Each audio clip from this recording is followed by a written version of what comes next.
Assalamualaikum warahmatullahi wabarakatuh. Kami dari kelompok 6 ingin mempresentasikan hasil dari materi yang kita searching, yaitu urgensi berpegang pada 4 mazhab. Perkenalkan, nama saya Meiza Hafiz dengan NPM 2024 14500 498. Perkenalkan, nama saya Naila Fairis Atifah dengan NPM 2024 14500 529.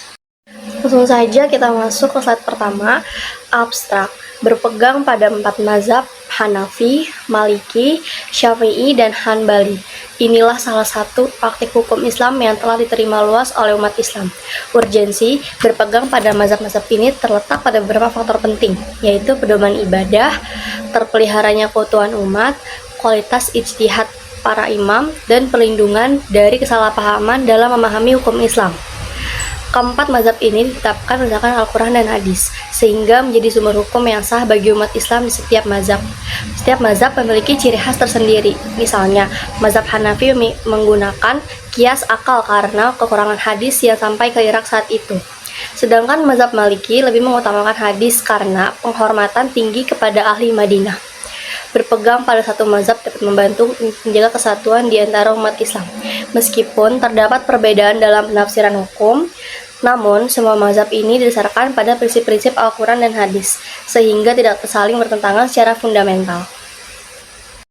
Selanjutnya ada latar belakang. Keempat mazhab dalam Islam, Hanafi, Maliki, Syafi'i, dan Hanbali, dikembangkan oleh para ulama yang memiliki hubungan erat dengan Nabi Muhammad berdasarkan teori ijtihad.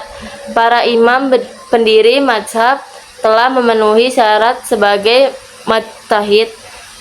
Mereka memiliki pemahaman mendalam tentang bahasa Arab, ilmu usul fikih, konteks ayat-ayat Al-Quran, serta hadis.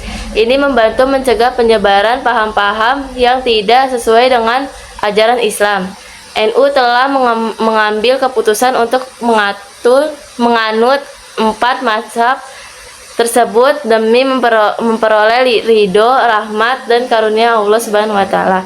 Landasan hukum utama bagi keempat mazhab adalah Al-Quran, hadis, qiyas, dan ijma'. Quran adalah pemegang utama bagi umat Islam, sedangkan hadis merupakan sabda Nabi Muhammad yang menjadi tutunan bagi umat Islam. Qiyas adalah sebuah metode untuk menyamakan suatu hukum atas peristiwa baru dengan analogi yang ada dalam Al-Quran dan Sunnah. Ijma' meski tidak universal dalam semua mazhab, banyak digunakan sebagai sumber hukum sekunder. Selanjutnya ada rumusan masalah. Berdasarkan penjelasan tersebut dapat diperoleh masalah, yakni bagaimana implementasi bermazhab di NU dan apa saja alasan untuk menganut 4 mazhab, serta kurangnya pengetahuan mayoritas masyarakat Indonesia terhadap menganut ajaran 4 mazhab yang ada di dalam Islam, yaitu Imam Syafi'i, Imam Hanafi, Imam Hanbali, dan Imam Maliki. Selanjutnya, kajian teori. Yang pertama ada definisi dan signifikansi mazhab. Mazhab dalam Islam merujuk pada cara berpikir dan praktek hukum Islam yang sistematis dan terorganisir. Istilah mazhab berasal dari kata Arab fi'il madi zahaba, yang berarti tempat pergi atau jalan. 4 mazhab utama dalam Islam adalah Hanafi, Maliki, Syafi'i, dan Hanbali. Yang kedua, dasar historis dan teologis. 4 mazhab ini dikembangkan oleh para ulama yang memiliki keteguhan iman dan pemahaman mendalam tentang Al-Quran dan hadis. Misalnya, Imam Abu Hanifah, yaitu pendiri mazhab Hanafi, dikenal sebagai ulama yang cerdas dan ahli qiyas. Sedangkan Imam Malik, yaitu pendiri mazhab Maliki, lebih mengutamakan hadis karena penghormatan tinggi kepada ahli Madinah. Yang ketiga, pentingnya mengikuti mazhab. Berikut salah satu dari 4 mazhab yang sangat penting karena mereka telah bersumpah jerih payah dalam memodifikasi pendapat-pendapat serta menjelaskan hal-hal yang telah ditetapkan atau yang tidak ditetapkan oleh para imam mazhab. Dengan begitu, para pengikutnya menjadi aman dari segala perubahan dan kekeliruan. Yang keempat, menghindari kesalahpahaman. Bermazhab membantu mencegah penyebaran paham-paham yang tidak sesuai dengan ajaran Islam. Para ulama salaf dijadikan pedoman utama dalam mengetahui, memahami, dan mengamalkan syariat secara benar. Jika pendapat-pendapat para ulama salaf harus direwayatkan dengan sanad yang benar dan dipercaya, maka 4 mazhab ini merupakan satu-satunya mazhab yang memenuhi persyaratan tersebut. Yang kelima adalah landasan hukum utama. 4 mazhab didasarkan atas Al-Quran, hadis Nabi Muhammad SAW, kias, metode analogi hukum, dan ijma, kesepakatan ulama. Al-Quran adalah pegangan utama bagi umat Islam, sedangkan hadis merupakan sabda Nabi Muhammad yang menjadi tuntunan bagi umat Islam. Kias digunakan untuk menyamakan suatu hukum atas peristiwa baru dengan analogi yang ada dalam Al-Quran dan Sunnah. Yang keenam, yang terakhir ada implementasi bernazhab bin Nahdlatul Ulama. Nahdlatul Ulama mengakui adanya empat mazhab Hanafi, Maliki, Syafi'i, dan Hanbali sebagai aspek dasar untuk menjalani kehidupan seorang muslim sejati. Mereka senantiasa mengutamakan kesucian dalam menjalankan agama dengan tujuan memperoleh ridho, rahmat, dan karunia Allah Subhanahu wa Ta'ala. Implementasi bermazhab di NU merupakan bukan sekedar tradisi, tapi sudah menjadi gaya hidup bagi seluruh anggota komunitas.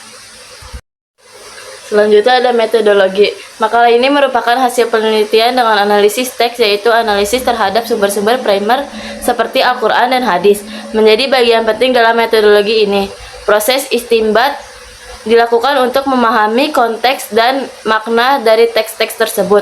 Ini juga mencakup studi tentang karya-karya para imam mazhab yang menjelaskan prinsip-prinsip hukum Islam. Selanjutnya ada hasil dan pembahasan.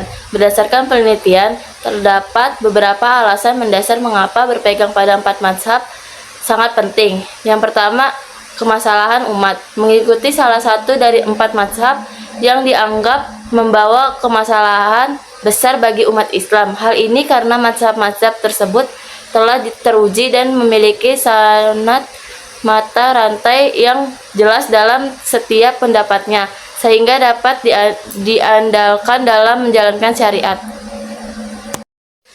Yang kedua ada pencegah kesalahpahaman.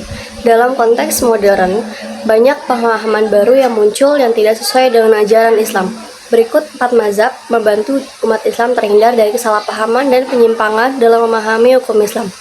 Sama dijelaskan dalam surah An-Nahl ayat 43, umat Islam dianjurkan untuk bertanya kepada orang yang berpengetahuan jika mereka tidak mengetahuinya.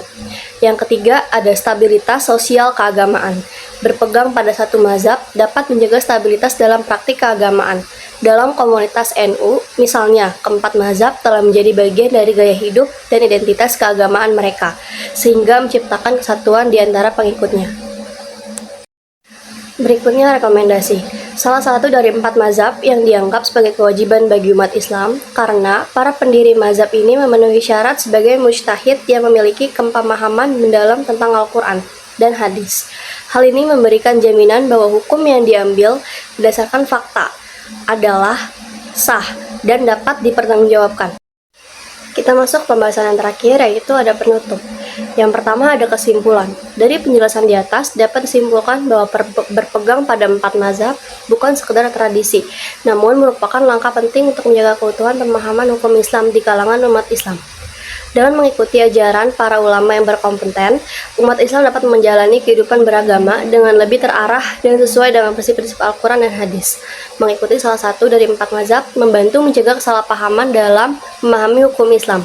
Dalam konteks modern, banyak pemahaman baru yang muncul yang tidak sesuai dengan ajaran Islam. Dengan berpegang pada mazhab yang teruji, umat Islam dapat menjaga dari penyimpangan.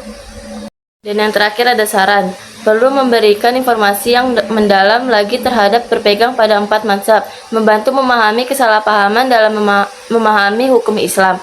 Dalam konteks modern, banyak pemahaman baru yang muncul yang tidak sesuai dengan ajaran Islam. Pengikut mazhab yang teruji dapat menjadi umat dari penyimpangan.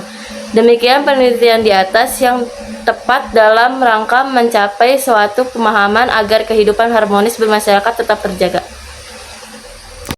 Jika ada yang ingin bertanya, silakan bertanya setelah presentasi kami ditutup.